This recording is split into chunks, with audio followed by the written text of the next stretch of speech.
来讲，这个54岁死者为着要照顾中风的老母，甲法警的头颅撕掉。这个73岁大兄嘛带做伙帮忙看顾，一直到老母过身。附近的厝边讲，常常看到死者塞轮椅带妈妈出来散步，但是对这个大兄无啥印象。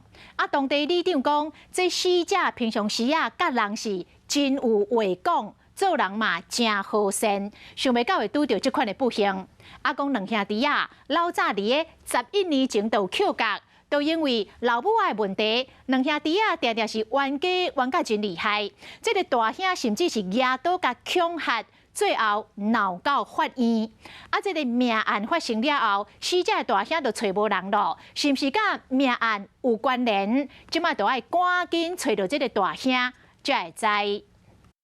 店中的巷仔内发生凶杀案，这个案件细娘的死者厝内有9个兄弟姊妹，伊和73岁大兄两个人长期住伫永和照顾妈妈，想到小弟死伫厝内，大兄唔知走去倒位去。每次都是3、4天才会碰到一次啊，最近一次好像8月底。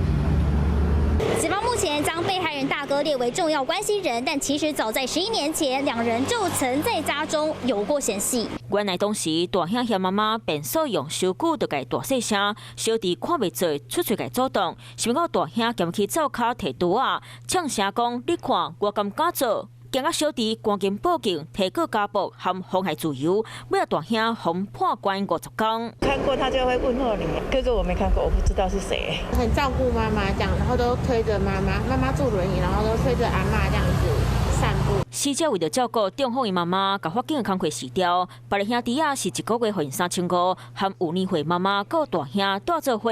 不过2年前妈妈过身后，两个兄弟继续住斗阵，感情煞愈来愈歹。较早就捌拍过，所以这可能已经就早积怨在身了。经济状况是比较困难包括像是去年过年，然后还有包括后来他找我开那个急需帮助那种证明单。规个案件真侪疑点，死者大兄已经74岁，那是含54岁小弟冤家，死者敢无才调走出去？这个案件是兄弟的感情无好，或者是甲钱有关系，来个继续等检警调查。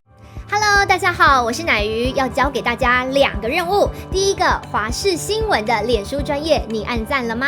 还有华视新闻的 YouTube 频道，赶紧订阅起来，还要记得按赞，开启小铃铛哦。